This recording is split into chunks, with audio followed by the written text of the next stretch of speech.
Selamat siang, Ibu. Selamat siang, dokter. Perkenalkan, ya saya Dokter Indo, dokter yang sedang berjaga pada siang hari ini. Saya bicara dengan Ibu siapa ya? Ibu Ani, Baik, Ibu Ani. Ibu Ani usianya berapa ya? 28 tahun, dokter. 28 tahun. Lalu tinggalnya di mana ya, Ibu Ani? Tinggal di Timoho, dokter. Tinggalnya di Timoho. Baik. Baik, Ibu Ani. Ibu Ani datang ke sini, apakah ada yang bisa saya bantu, Bu? Ini dokter, saya mau periksakan ini Oh, adik anak saya. jadi Bu Ani datang ke sini mau mengontrolkan atau memeriksakan dari anaknya Bu Ani ya? Iya, dokter. Baik. Baik Bu Ani, sebelumnya apakah saya boleh lihat dari kartu KIA anak Ibu, Bu? Boleh, dokter, sebentar ya. Iya, Bu. Ini, dokter. Baik, terima kasih. Saya lihat dulu ya, Bu. Jadi, Baik, Bu. Jadi untuk namanya anak Roni ya, Bu, anak Ibu ya. itu, dokter. Dengan usianya 8 bulan, Bu, apakah benar? Benar. Baik. Lalu di sini pada buku KIA-nya tercantum bahwa anak Ibu lahir itu pada umur 36 minggu ya, Bu. Apakah benar, Bu? Benar. Lalu di sini juga pada buku KIA dikatakan pada anak Ibu itu lahir secara spontan. Apakah benar, Bu? Benar. Lalu dengan berat badan lahirnya 1.800 gram. Apakah benar, Bu? Betul, Bu. 1,8 kilo. Lalu untuk anak Ibu mengalami riwayat ikterik atau pada kulit anak Ibu dulu mengalami kekuningan, Bu. Apakah benar, Bu? Benar, dokter. Baik. Lalu di sini juga disebutkan bahwa anak Ibu pernah diterapi sinar 2-3 hari sebelumnya, Bu. Benar. Benar ya, Bu? Benar. Baik. Jadi di sini setelah saya melihat dari data KIA-nya juga anak Ibu itu lahirnya prematur, Bu. Dimana pada saat lahir usia lahirnya itu pada minggu ke-36, dimana yang normal itu harus lahir pada minggu ke-40, Bu. Jadi nanti saya akan hitung dulu untuk koreksi umur dari anak Ibu ya, Bu. Dimana untuk koreksi ini dimana untuk usia dari kelahiran normal dikurangi dari usia kelahiran dari anak Ibu, dimana untuk normalnya sendiri lahirnya itu harus 40 minggu, Bu. Sedangkan anak Ibu itu lahirnya pada minggu 36. Lalu dikurangi 40 dikurangi 36 didapatkan hasilnya 4 minggu, Bu. Nah, tadi kan untuk lahirnya anak Ibu itu kan 36, yang berarti itu 8 bulan ya, Bu. Nah, hasil tadi 40 dikurangi 36 itu 4 minggu atau 1 bulan, dimana nanti 8 bulan dikurangi 1 bulan didapatkan hasilnya 7 bulan. Jadi untuk usia koreksi dari adik atau anak Roni ini itu 7 bulan, Bu, untuk usia koreksinya. Nah, setelah ini ya, Bu, saya akan melakukan pemeriksaan untuk melihat dari kondisi anak Ibu. Untuk pemeriksaan nanti saya akan menggunakan permainan dimana nanti saya akan meletakkan permainan dan meletakkan mainan dan menggerakkan di atas anak Ibu. Apakah nanti anak Ibu merasa tertarik atau tidak, dan juga nanti saya akan melihat dari respon anak Roni atau adik Roni.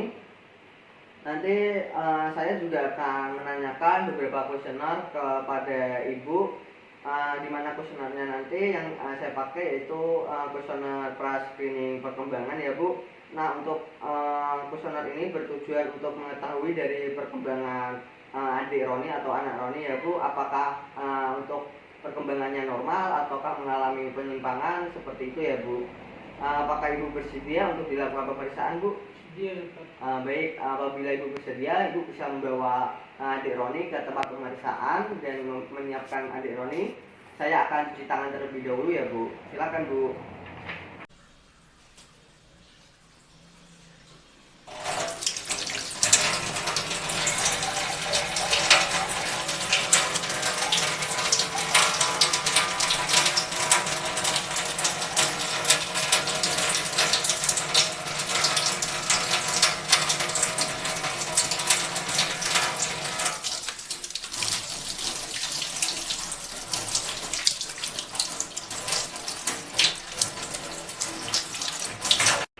Baik Bu, di sini saya akan memulai untuk pemeriksaannya menggunakan KPSP atau kuesioner pra-screening perkembangan. Di sini KPSP yang saya gunakan yaitu pada usia 6 bulan ya Bu. Kita mulai untuk pemeriksaan yang pertama ya Bu. Di sini nanti saya akan melihat dari respon adik Roni atau anak Roni. Saya akan menggerakkan dari mainan ke arah kanan dan juga kiri, di mana nanti saya akan melihat dari respon kepala dari adik Roni apakah mengikuti dari gerakan mainan yang saya gerakan atau tidak. Baik, di sini saya ibaratkan probandusnya itu seperti probandusnya yaitu bayi. Baik, kita mulai ya Bu. Di sini saya akan menggerakkan mainannya ke kanan dan ke kiri. Di sini kita lihat untuk respon dari kepala si bayi atau adik Roni. Di sini untuk respon dari adik Roni itu baik, di mana adik Roni dapat mengikuti gerakan mainan yang saya gerakan seperti itu. Baik, di sini saya akan melakukan pemeriksaan selanjutnya. Di sini saya akan menarik jari kedua tangan dari si anak Roni atau adik Roni. Di sini saya ibaratkan dari probandusnya ini bayi. Baik, di sini saya akan menarik dari kedua tangan dari adik Roni. Di sini kita lihat dari posisi kepala adik Roni saat kita tarik tangannya, kedua tangannya. Di sini tadi pada saat saya menarik kedua tangan dari adik Roni, terlihat adik Roni itu tidak bisa memposisikan kepalanya secara tegak, atau pada saat saya tarik kepalanya dia itu terlambat tegak atau tidak bisa tegak dengan sempurna seperti itu. Jadi untuk hasil dari hasil pemeriksaan perkembangan 2 ini untuk hasilnya tidak seperti itu. Baik, di sini saya akan lanjutkan untuk pemeriksaan selanjutnya. Di sini kita lihat dari posisi dari Dik Roni. Di sini kita lihat dari posisi kepalanya, apakah posisi kepala dari Dik Roni ini tegak, dan juga apakah posisinya dari kepalanya itu stabil atau tidak. Di sini terlihat dari posisi kepala Dik Roni ini tegak pada saat posisi duduk, dan juga posisi kepalanya dia ini stabil. Baik, di sini kita lanjutkan untuk pemeriksaan selanjutnya. Di sini nanti saya akan menyentuhkan pensil ini ke bagian punggung dari tangan Dek Roni. Permisi adik. Di sini kita sentuhkan bagian pensil ini ke bagian punggung dari tangan Dek Roni. Di sini kita lihat dari Dek Roni sendiri apakah ada gerakan menggenggam pensil yang saya goreskan ke tangan Dek Roni atau tidak. Dan juga kita lihat juga untuk responnya berapa, kita lihat atau kita amati dari respon menggenggamnya ini atau mencoba menggenggam itu berapa detik seperti itu. Di sini pada saat saya menggoreskan dari pensil ini ke tangan Dek Roni itu tidak ada gerakan seperti menggenggam yang berarti untuk hasilnya ini tidak. Baik, di sini kita posisikan bayi secara telungkup di atas dari meja pemeriksaan. Di sini kita lihat apakah bayi terdapat adanya gerakan mengangkat dada dengan kedua tangannya atau tidak. Di sini kita lihat apakah ada gerakan kedua tangannya seperti atau sebagai penyangga untuk mengangkat bagian dadanya atau tidak. Di sini terlihat untuk bayinya sendiri tidak ada respon menggerakkan atau menjulurkan tangannya untuk mengangkat dadanya. Jadi untuk responnya tidak, atau hasilnya tidak. Baik Bu Ani, saya izin bertanya kepada Bu Ani ya. Apakah dari anak ibu sendiri itu pernah mengeluarkan suara gembira atau suara bernada tinggi atau seperti suara memotik, tapi bukan menangis Bu? Apakah pernah Bu? Pernah. Pernah ya Bu? Pernah. Baik, selanjutnya di sini saya juga ingin menanyakan lagi apakah anak ibu itu pernah berbalik paling sedikit itu 2 kali dari terlentang ke telungkup atau sebaliknya, Bu. Apakah pernah, Bu? Tidak pernah. Tidak pernah ya, Bu. Baik, Bu. Selanjutnya di sini saya izin bertanya juga, Bu. Apakah anak Ibu pernah apakah Ibu pernah melihat dari anak Ibu tersenyum ketika melihat mainan yang lucu ataupun dari gambar binatang ataupun dari hewan peliharaan? Apakah anak Ibu pernah, Bu? Pernah. Pernah ya, Bu. Baik. Baik, Bu, di sini nanti saya akan memeriksa dari anak Ibu untuk melihat dari respon matanya ya, Bu. Nanti saya akan menggerakkan benda kecil ini di atas dari mata anak Ibu untuk melihat dari responnya. Baik, saya akan gerakkan benda ini. Baik, di sini terlihat untuk respon dari mata anak Ibu itu terlihat dapat mengikuti atau bisa fokus ke bagian benda kecil ini yang saya letakkan di atas dari anak Ibu seperti itu. Selanjutnya di sini saya akan melanjutkan pemeriksaan di mana nanti saya akan meletakkan benda besar seperti ini ke bagian daerah tertentu. Apakah dari anak Ibu sendiri itu dapat menggapai atau mengambil dari benda yang saya letakkan atau tidak, seperti itu. Baik, saya akan letakkan di sini. Baik, di sini terlihat anak Ibu terdapat respon seperti meraih dari benda yang saya letakkan tadi. Baik, Bu, di sini saya akan melakukan pemeriksaan daya dengar pada anak Ibu. Nanti saya akan bertanya kepada Ibu untuk mengetahui jawaban dari Ibu sendiri. Baik, saya mulai untuk pertanyaan yang pertama.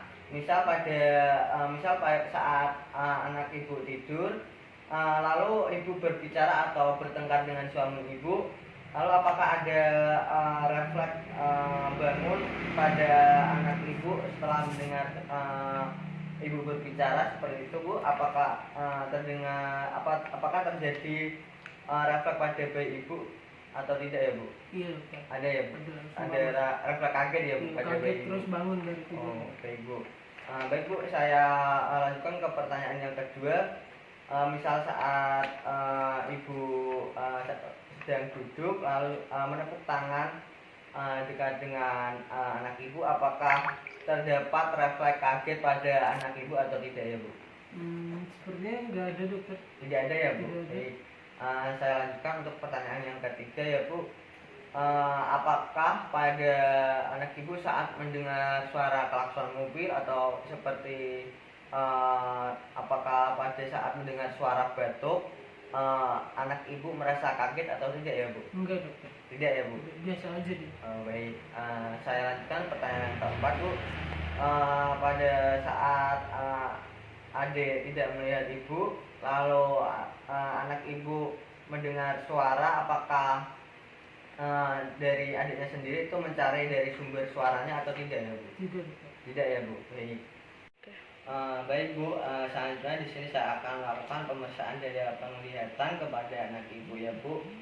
Di mana untuk pemeriksaan tes ini yang pemeriksaan daya penglihatan ini biasanya dilakukan pada anak dengan usia 12 bulan sampai 24 bulan seperti itu, Bu.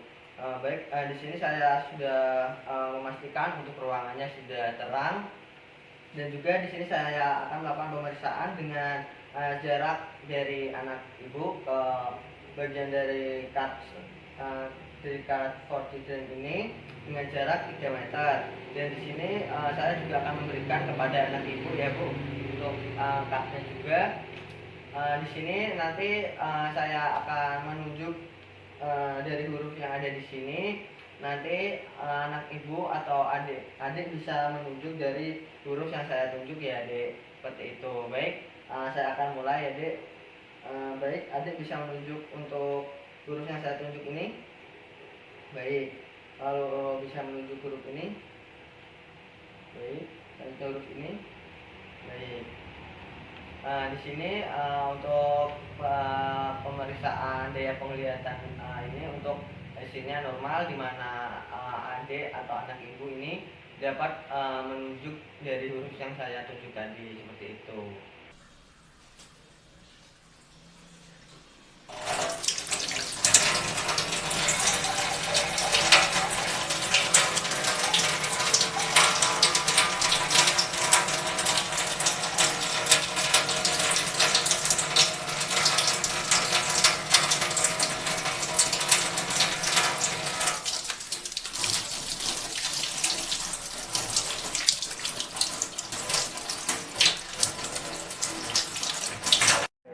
Baik Bu, dari hasil pemeriksaan yang saya lakukan kepada anak ibu tadi didapatkan tadi untuk anak ibu pernah mengalami riwayat histerik atau kuning, di mana riwayat histerik ini dapat menjadi resiko adanya gangguan perkembangan pada anak ibu seperti itu.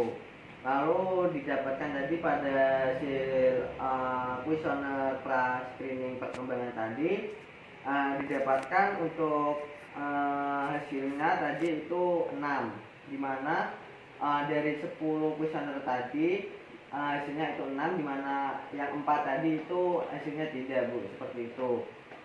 Yang menandakan apabila hasil dari KPSP atau kuesioner pra screening perkembangan hasilnya 6, maka menandakan anak ibu itu mengalami adanya penyimpangan seperti itu Bu.